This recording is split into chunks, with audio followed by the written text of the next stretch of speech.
JEE main 2024 के इस question को गौर से देखिए स्टूडेंट्स। 90% बच्चों को ऐसा लगता है कि ग्रुप में नीचे जाने पर इलेक्ट्रोनेगेटिविटी डिक्रीज करती है। अगर आपको भी सारे ग्रुप्स के लिए ऐसा लगता है तो आप भी एनडीए के क्लासिकल ट्रैप में फंस चुके हैं। आइए इसे हम डिकोड करते हैं।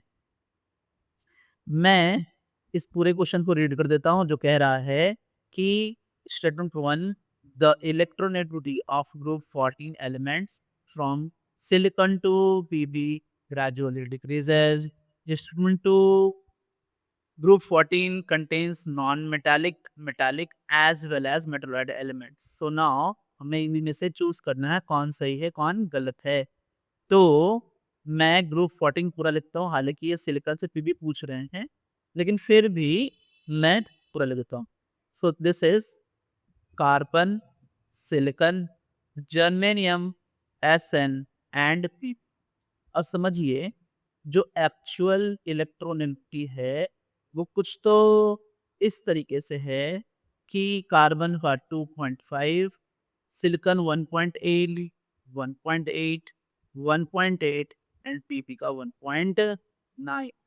सो ये जो 1.9 आया है टोटली डिक्रीज नहीं कर रहा, पहले डिक्रीज किया फिर कांस्टेंट फिर इंक्रीज कर गया। और ऐसा इसलिए होता है क्योंकि हम ये बात जानते हैं कि नीचे जाने पर डी ऑर्बिटल और एफ ऑर्बिटल इंसर्ट होते हैं जिससे डी एंड एफ का पुअर शील्डिंग के वजह से जो Z इफेक्टिव है वो इंक्रीज हो जाता है और Z इफेक्टिव इंक्रीज होगा तो इलेक्ट्रोनेगेटिविटी में इरेगुलरिटीज होंगी। तो इसीलिए स्टेटमेंट 1 जो है वो इनकरेक्ट है। स्टेटमेंट 2 ऑल दो सही है क्योंकि ये है हमारा नॉन मेटल, ये है नॉन मेटल, ये दोनों आएंगे हमारे मेटलॉइड्स में। ये मेटलॉइड्स, ये मेटल एंड ये मेटल, यानी सारी चीजें हैं यहाँ पर।